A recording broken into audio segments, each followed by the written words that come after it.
Hello mga kabahag! Kamusta po kayo dyan? Sana lahat kayo okay. Today ay magluluto po tayo ng Kanto style bistik Tagalog or karne prita. Normally, mas malimit tayong gumamit ng karne ng baka kapag tayo ay gumagawa ng bistik Tagalog. And today, Kanto Freestyle ang gagawin nating bistik Tagalog. At meron po tayong gagawing technique. Ito ay para mapabilis ang ating pagpapalambot sa karne. Gagamit po tayo ng meat hammer mallet. At pagkatapos, i-deep fry na muna natin itong meat. Dahan-dahan lang at isa-isa ang lagay. At palagi kong sinasabi, huwag maiinit. Sa pagluluto, kailangan natin ng mahabang pasensya. At syempre, with love dapat ang ating pagluluto. At every time na tayo ay magluluto, isipin na lang natin na family natin ang kakain ito. O diba kapag ipinagluluto natin ang ating family, palagi itong special. So ganun din dapat ang set of mind natin kapag tayo ay nagluluto sa ibang tao or mga kaibigan natin.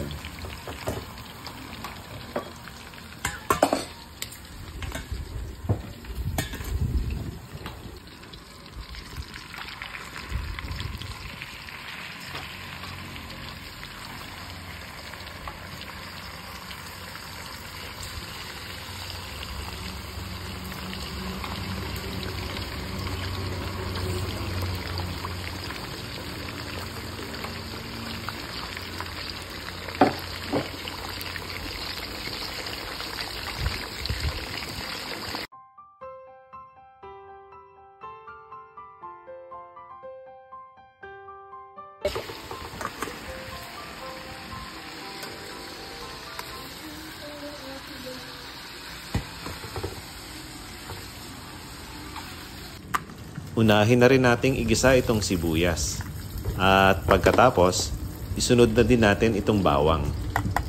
Ginagawa ko ito kasi mas mabilis masunog ang bawang. Kanya-kanyang style lang yan or preference. O siya, isa lang na natin itong karne.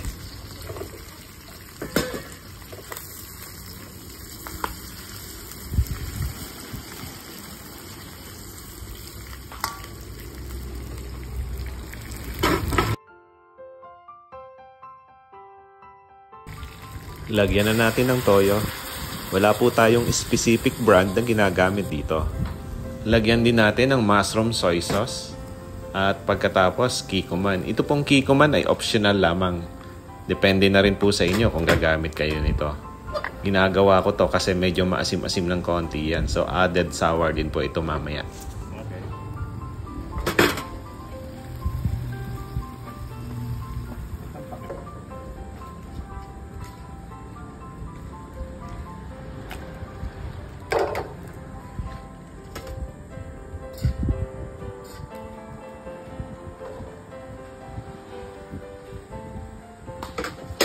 Lagyan natin ng konting water. Gusto daw nila may sauce ng konti.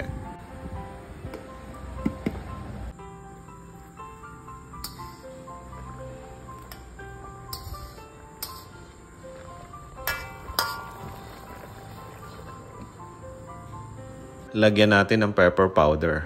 Guys, kung mapapansin nyo, putol-putol at hindi nakaset ang mga ingredients ko.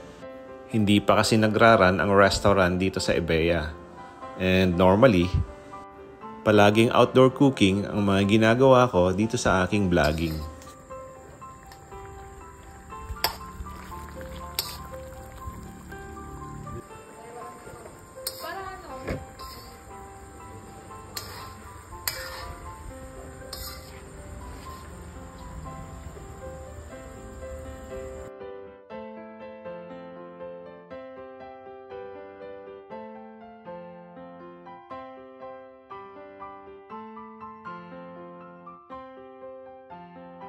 Add na din tayo ng konting sugar para mabalance ang lasa.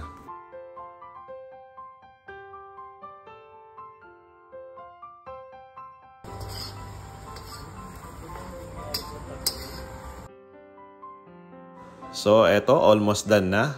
At syempre, ilagay na natin itong sibuyas.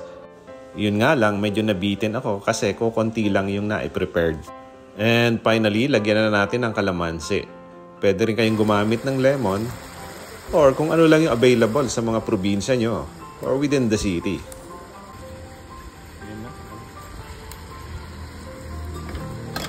So, ito at malapit nang matapos at nakita nyo naman, nagmamantika na rin siya. In a matter of 1 minute, pwede na nating serve ito.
So, paano guys?